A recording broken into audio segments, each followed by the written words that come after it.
Hey class, in this video we're going to talk about running a generalizability theory analysis. Uh, Before I show you how to run that, I'm going to talk about a little bit about some of the ratings. Uh, the generalizability theory article from the Sage Encyclopedia, I think it's a really good kind of easy introduction to go through. I think he explains a lot of the terms and everything very well. I would suggest starting off with this article. There's also another little article here that goes through running Gtheory analysis in R, and we're going to use the same package that they used in this article. This one is mainly about, running the analyses, where this one gives you more of a background in it. The Rakoff chapter on generalizability theory goes into a lot of detail on generalizability theory, and he does it from a ANOVA framework, but it's still applicable to what we're doing. And then finally, this other Desjardins generalizability theory chapter that's in the optional readings is another good general overview. There's also a good chapter in the FAIR text on generalizability theory that I would also highly recommend. So I gave you a lot of ratings for generalizability theory. So you should have, several good options for understanding these concepts. So just briefly, generalizability theory or G theory is basically a framework for assessing reliability. In classical test theory, we think of an observed score as being made up of the person's true score plus some error in that measurement. So the observed score is really a function of whatever their true ability is plus any error in how we measured this construct. In generalizability theory, what we do is we try to break apart that error into different sources or different variance components. And then using generalizability theory, we have a framework for investigating the extent to which these different sources of error kind of influence the precision of our scores. And by doing that, then we can then examine how the reliability of our score changes when we alter different aspects of our study design. And that's what we're going to talk about here. I'm going to go through two different generalizability theory designs, and then you can read about some of the other ones in the readings. We're going to use a package, an R package called Gtheory. It's basically one of the only packages around for generalizability theory, at least one of the only ones that's available on the CRAN server. So if you've never installed it before, use this install packages function. Once you've installed it, you can just call the package, and then we're also going to call our site package so that we have some basic descriptive statistics type functions. For the first example, we're going to use our SPSS anxiety questionnaire data. So I'm just going to use the read file command out of the psych package to load our SPSS anxiety questionnaire file, and I'm going to use the entire data set. So let's load it. So there we go, we have it loaded in here. We could run some preliminary statistics on it if we wanted to, just to make sure everything looks right in the file that what we loaded. Since during our exploratory factor analysis, we created different subscales within the SPSS anxiety questionnaire data. So we're going to take those scales and assess the generalizability of the items in those scales. In this example, I'm just going to go through the computer fear example, or that an example using just the computer fear items. But I put syntax in there to run it for each subscale and for the scale as a whole. So first thing I'm going to do is just subset the data by the column number, which also corresponds to the question number in this case. So I basically just got this from our syntax, from our EFA syntax, right? So there we go. We've loaded those. We could check, the response frequencies. Remember in the stat fear item, question 3 loaded negatively on the stat fear factor. Remember it had said, so we need to, we want to reverse code it before we would run that in a generalizability theory analysis. So what I would do is, first I'd run some response frequencies on the stat fear item so I can get, the categories. 19% responded to response 1, 26 to response 2, 5% to, strongly agree. We could use the reverse code function in Psych to reverse code that item. Basically you tell it, question 1 stays the same. Question 2, we give it a -1 because we want to reverse code it, and we give +1 to all items we want to keep the same. So we give it the keys, then, we tell it to just reverse code stat sphere based on those keys, and I'm just renaming it as stat sphere R.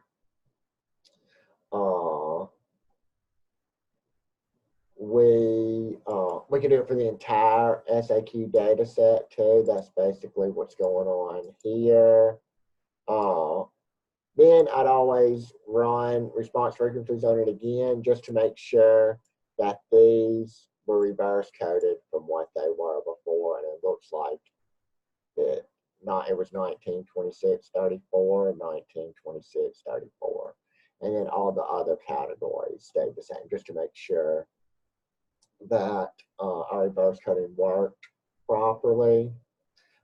We can run our reliability alpha on our scales again. Let's just run it on the computer fear items. We can see the overall raw alpha coefficient, Chromebox alpha, was 0.84. We're going to note that, and we're going to remember it for later. We'll put it up here. Alpha equals 0.84. So we're just take a note of that, and we'll come back to it in a minute. In order to run our generalizability theory analysis, we need our data in a different format. Right now, for this one facet design, we're going to think of we have individual respondents crossed with items. So we can think of items as being nested or within people.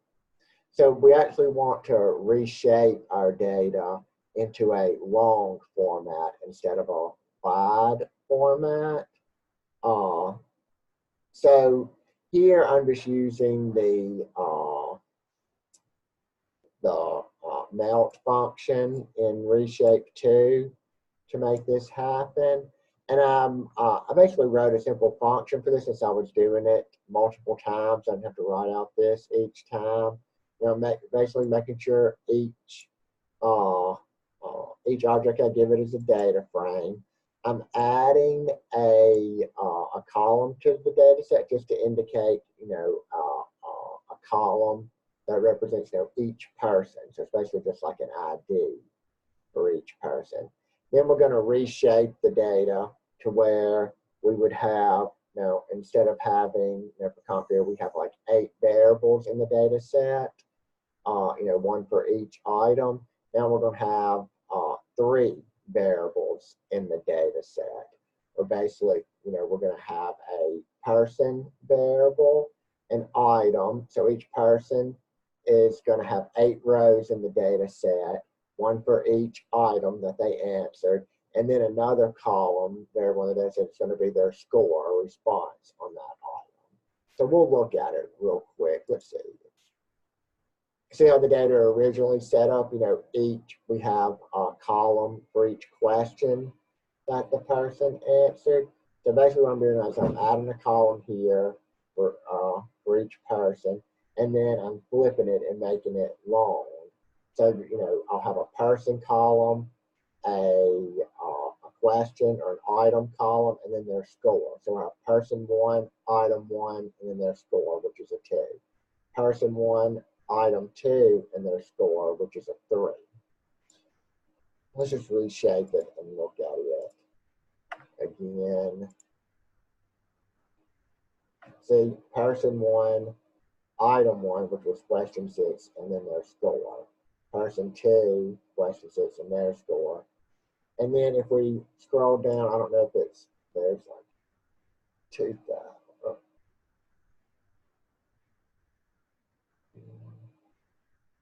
See how we still have it. And so here's person 1, question 7, their second one, and then their score. So you can see how we put it in a long format. So now we have 20,568 observations for 3 variables. So for our Gtheory analysis, our SAQ items really only have one facet, right? We only really have people cross-picked items in this case. And so, our only sources of error are different components that make up our observed score is a function of people and items. So, what we can do is we can decompose the variability in our observed score into variability due to differences among students or among respondents to the survey.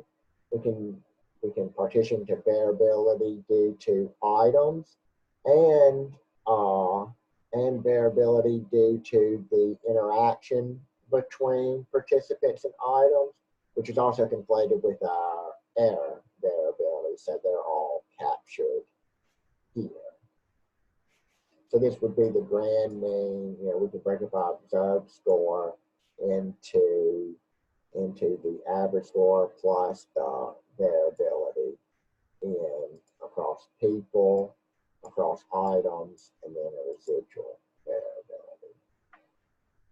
So to run this analysis in R, this is very similar if you've taken like a multi-level modeling class about how we would partition the variability in your outcome in the base, in what they call the base or the unconditional model, or you're basically just decomposing the variability across your different groups. That's essentially what we're doing here too. You can think of it the same thing as like a one-way ANOVA with additional random effects here, where we're just decomposing the variability in our observed score into variability due to differences among people, variability due to differences among items, and then some residual variation. So to use the Gtheory package in R, it basically has 2 functions, the G study and the D study function. So the first one we'll usually run is what's called a G study. And this is where we estimate, or basically where we decompose the variance in the observed scores into our different sources of error or into our different facets. That's what they call them here. So the facets here would be people and items. So to use this function, we we need to give it a formula. And basically the gstudy function uses, especially a wrapper function for the lemur function in the LEM4 package. And so you have to use the syntax from that function. So if you're not familiar with it, you can download this library, the LEM4 package, and then look for the help function on the lemur command, and you can see about how the syntax is. But basically, the way we write random effects in this is we use the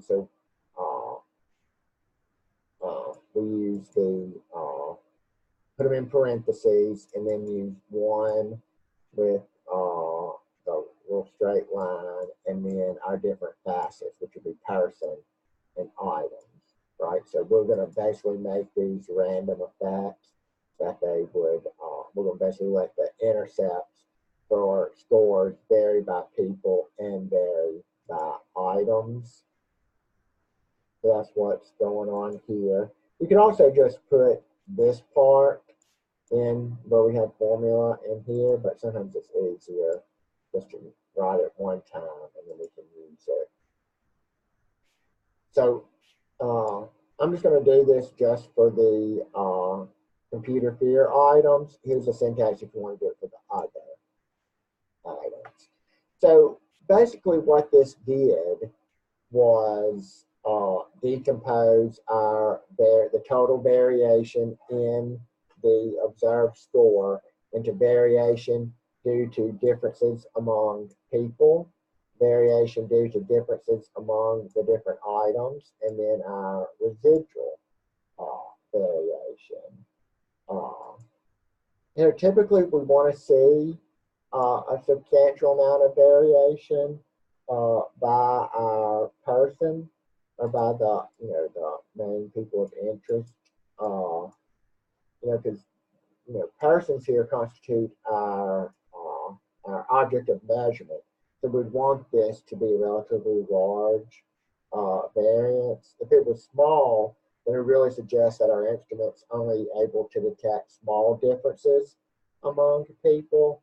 So that really wouldn't be great. So you can see that, these percentages here are basically, we would take this 40.40 and divide it by the sum of these three variances. That's where this 35.9% comes from.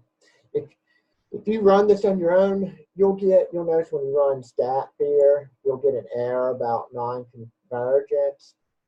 In this situation, you can ignore it.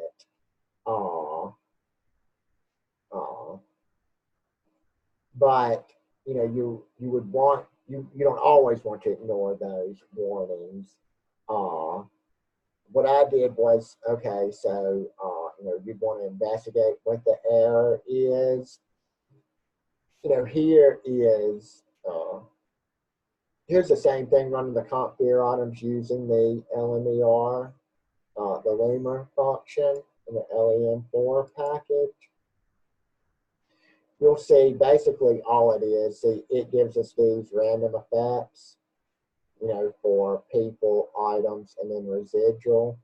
What it's reported here is just the square of these. It's reported in standard deviations. This is giving a variance unit, so you would just square these terms. And then the percent listed here is, this would be 0.40 divided by 0.40 plus 0.11 plus 0.16 would be 35.9. So that's where it's computing it. So you can see that the G study is really just a wrapper function for this LEM4. So if you get a warning message for it, what I was wrong with this story, you can investigate it in, so that's what I'm doing here. If you run it here, you get the same warning that you got in the G study gave. You could change some of the settings. So instead of using, You can change the type of maximum likelihood. Instead of using restricted maximum likelihood, you could use full maximum likelihood. And we do that, we don't get the warning message, but the random effects stay basically the same. The warning message was really about an optimizer, so we could just change. We could change the optimizer so we could still get that non-convergence issue. We change it, we don't get the issue, and our variance components stay the same. So that's why I say I'm not too worried about it. We can, if you want to see, oh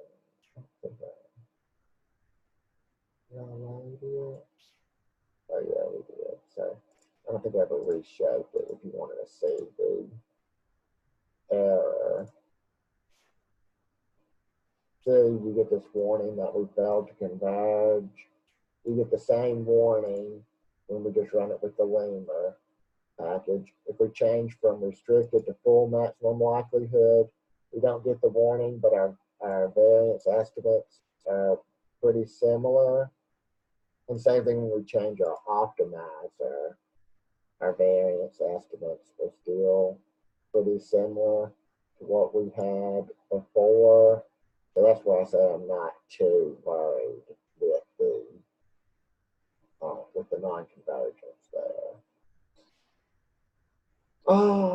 Let's see, if you want to follow along with the Rakoff chapter, and the formulas they give are based off the ANOVA models. Here's some syntax to run these using a one-way ANOVA. So once we have decomposed the variation in our observed scores across our different facets, the next thing we want to run is what's called the D study, where we use our information from the G study to estimate reliability-like coefficients, and then we can make different decisions about different types of measurement designs. So in this case, since we only have one facet, we only have items here that we can change. We can only vary the number of items that are in each SAQ scale. So the comp fear had 8 items in it. So we can see basically how the reliability of this scale will change by changing the number of items in the scale. We're assuming here that we're sampling from a universe of items that measure computer fear. And so the 8 we have is just a sample of those items. So if we change the number of items in that sample, how does that affect the reliability of this scale? And so that's what's going to happen here. So we basically use the D study function in our Gtheory package.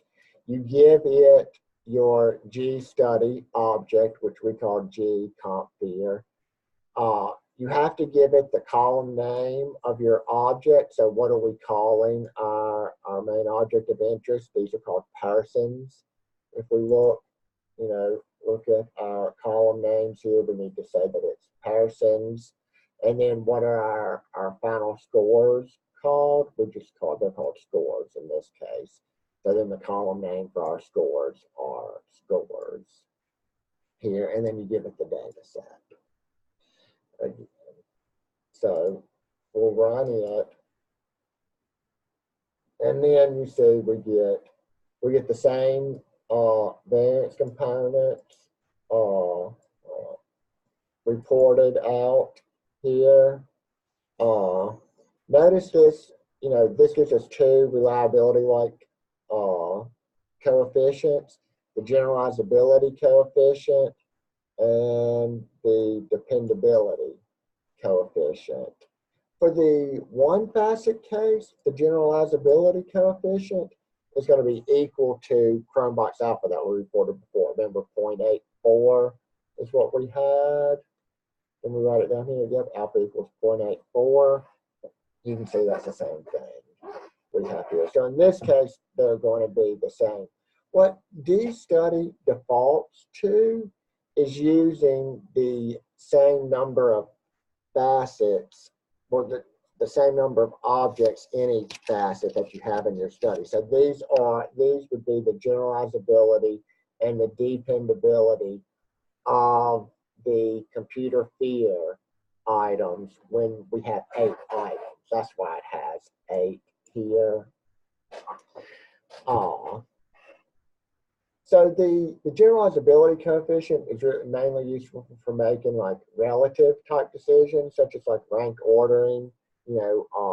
If we say subject 1 has greater computer anxiety than subject 2. The dependability coefficient is useful when you want to make more absolute decisions, such as you want to know the respondent's absolute standing on this computer fear construct, or say you were doing some type of psychological testing. You could say an example I gave here is you want to say they have a score of 109 on the IQ test, or they have a 26 on the SAT or ACT rather. You would want your dependability coefficient to be relatively high in these cases. It's also important when a subject must achieve like a particular must achieve over a certain score. If you have like a pass-fail exam, like some type of licensure exam, like a driver's license test, or like the bar exam, or like a licensure for like a doctor or nursing, where you have to pass this at a certain point. We would want to increase the dependability coefficient of that. That we want to make an absolute decision instead of a relative type decision. This also prints out a lot of different information. The universe variance would just be our person variance. We get the relative error variance, the standard error for it, the absolute error variance, the standard error for it. So you can calculate confidence intervals on some of these, like the dependability or the generalizability coefficient. In the Huebner and Lockett Lucid article, they give the formulas for computing these, for computing the generalizability and reliability coefficients for various types of one facet designs. So what I did was I just used the formulas that they gave and wrote a little function here that would allow us to vary the number of items on our test. And we can then see what the generalizability and reliability, or the generalizability and dependability coefficients would be, varying the number of items on the test. So basically, to run this function, you would need to give it the number of items you're interested in, your object from the G study call, and then this is just how you want the results rounded to 2 decimal places. That's what it does by default. So you don't have to mess with it. So we'll run it. So here I've already created a call where I want to get the generalizability and dependability coefficients for items, for an instrument for my comp fear scale, where we have items ranging from, let's just say, here I did 1 to 25, let's lower it somewhere, 1 to 10 items. Well, there's already 8 on there. Let's say 15. So if we increase the scale to 15 items, how would that increase the dependability of the scale? So you can do this for just one item. This is saying I want everything from 1 to 15. So we run it and we can see, so here's our generalizability coefficient, here's our dependability coefficient. So for a one-item scale, notice it has pretty low generalizability and a dependability coefficient. And these start increasing as we increase the number of items on our scale. And so you could basically use this as, a trade-off, depending on the type of measurement you're wanting to make, could we reduce the number of items and still achieve that goal? Or do we need to increase the number of items to achieve that goal? This gives you from one item all the way out to 15. All right, so if we included 15 items, our generalizability coefficient would be 0.19, and our dependability coefficient would be 0.89. And then it also graphs these too, so you can see, where's kind of the trade-off before they start sort of leveling out. Or, you just want to make sure you have a minimum of a certain level. We get generalizability coefficient of 0.8 with about 6 items. Maybe that's what. This really depends on the purpose of this measurement. So you can kind of play around with this. We could put 25 items, 1 to 25 in, and you can see how that starts increasing, the impacts it has on the generalizability and dependability. I also added some stuff in here if you want to follow along with the Huebner article. Here's the data set. Here's syntax to create the data set that they created. Here's fitting their G study and D study.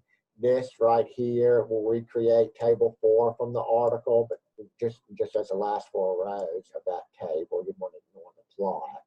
And then if you want to get the plot that they created on figure 1, you could run the syntax. So I'll let you play around with that on your own. The next thing I wanted to talk about is the 2-facet cross design.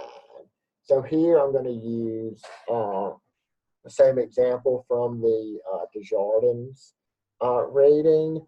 But here they gave a data set that contained data on 10 students who were measured on 5 different writing prompts. And these 5 writing prompts were scored by 2 different raters. So now we have 2 facets here. We have our unit of measurement, which is our students, and then we have 2 different sources of error, right? We have writing prompts, where we can vary the number of writing prompts, and we can also vary the number of raters that are rating each one of the writing prompts, and see by varying the number of prompts and varying the number of raters, how does that then affect the generalizability or dependability of our instrument. So these data are saved on Canvas in this writing file, text file. We can use the read file command from Psych to load these into R. And so you can see here, you can see how the data is set up. We have students, so we have student 1, and then their prompt 1, 2, 3, 4, and 5, and then they're being scored. Here's rater 1. So student 1, prompt 1, rater 1 scored them a 44. Student 1, prompt 1, rater 2 gave them a score of 60. So these data are already in long format, so we don't need to restructure them in any ways. So here, for the 2-facet design, we can really break up. So we have our, we can break out rather, or decompose the variation in our observed score into several different components here. We have their observed score is in a function of the average score across all participants, plus some variation across students, variation across prompts, variation across raters, variation due to differences or to the interaction between students and prompts, variation due to the interaction between students and raters, and variation due to the interaction between prompts and raters.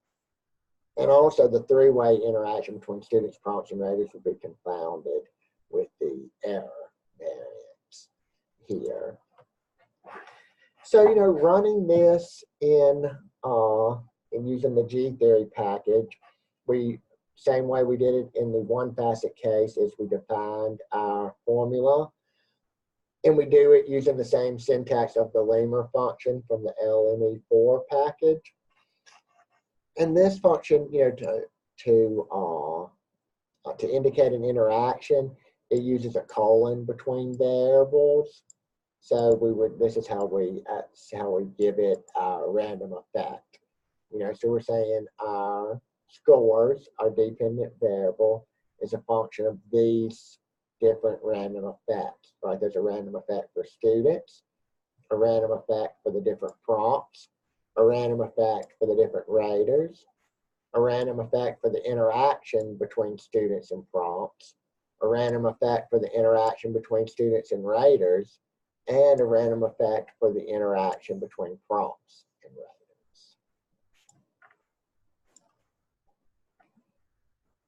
And then we can run our Gtheory, our Gstudy again, using the Gstudy function.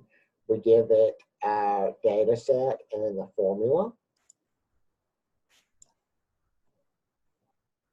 We'll run it. Notice we got another warning message here.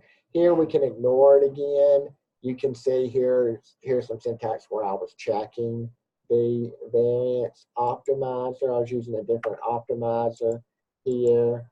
Check the results, and you can see we come to very similar conclusions. When I was investigating a lot of this online, I found out Lemur just recent, and one of the more recent updates changed the type of optimizer, and so I think a lot of people are getting conversion warnings, and it's not that big of a deal apparently in this case.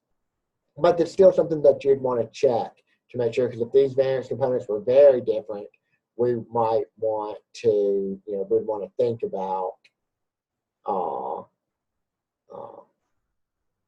what's the most appropriate way to estimate these variance components. Which one is the most appropriate?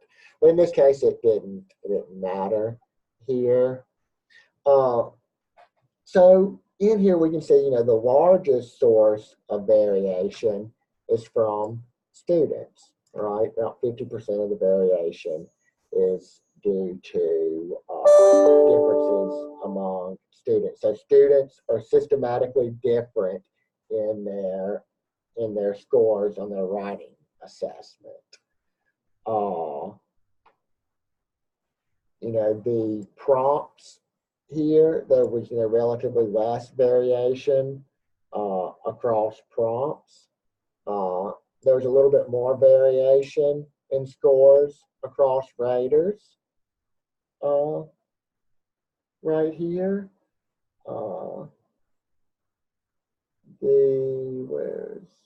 So student by prompt, the student by prompt, and the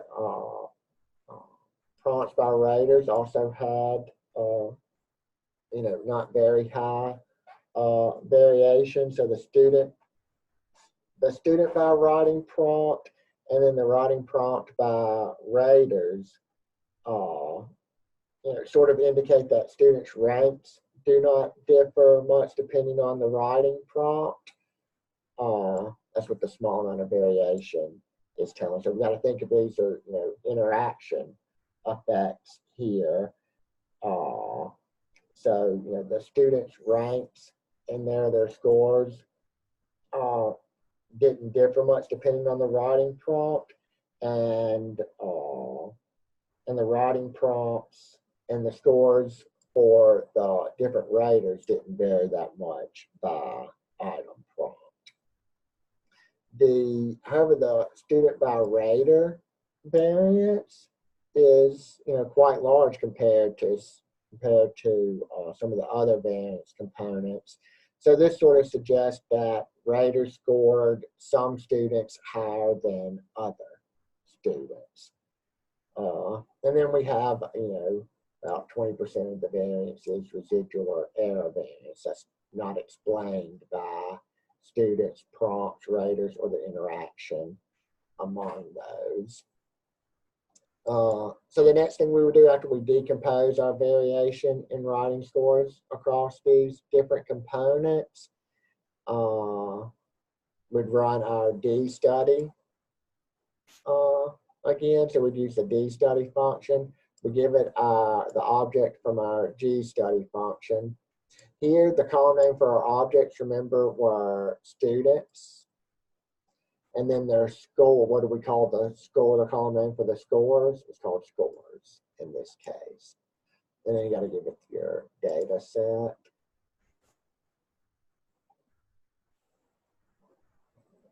So here, the D-study function by default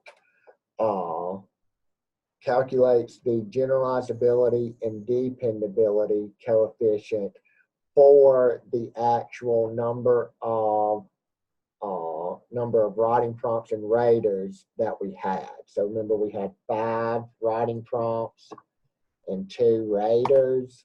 So the generalizability coefficient for that scenario is about 0.82, and then the dependability coefficient for that scenario is about 0.77.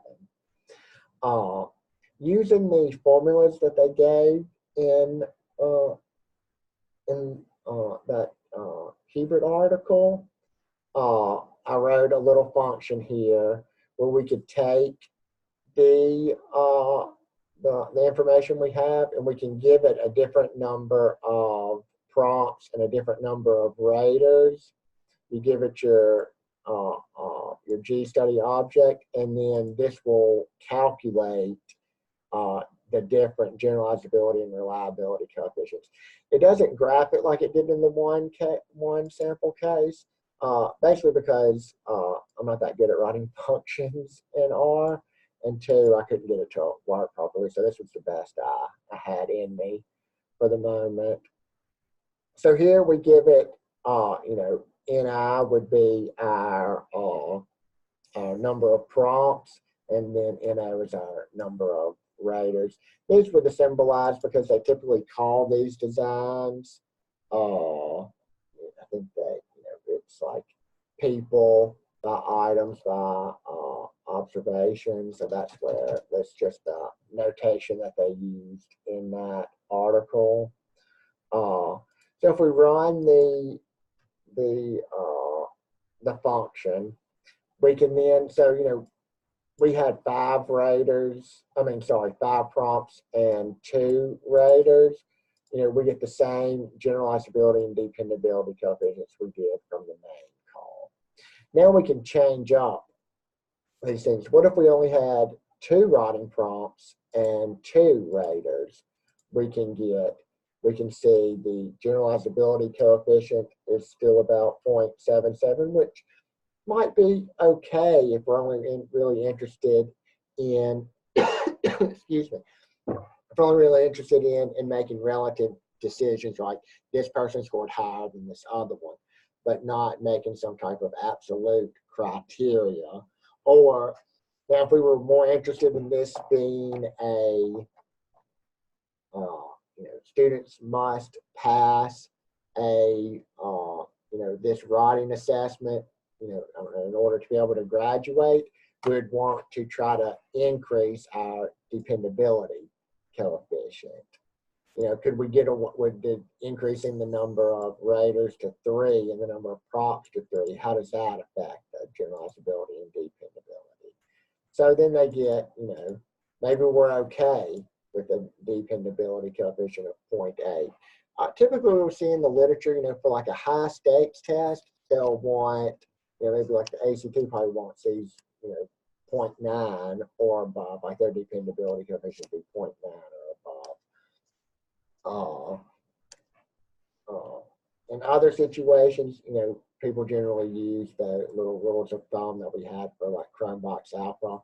0.7 was generally good, you know, acceptable. 0.8 was good. Over 0.9 was excellent. You know, if we wanted to get these closer to 0.9, you know, we'd have to have like 7 writing prompts and 4 raters here. You know, you also have to take into consideration too, you know, the economics of it, right? You know, how long is it going to take people to answer 7 writing prompts? Can we even find 4 rater, you know, people to rate? And then the 4 raters have to rate 7 writing prompts. So there's a trade-off here. There's sort of a balancing act that we have to attend to.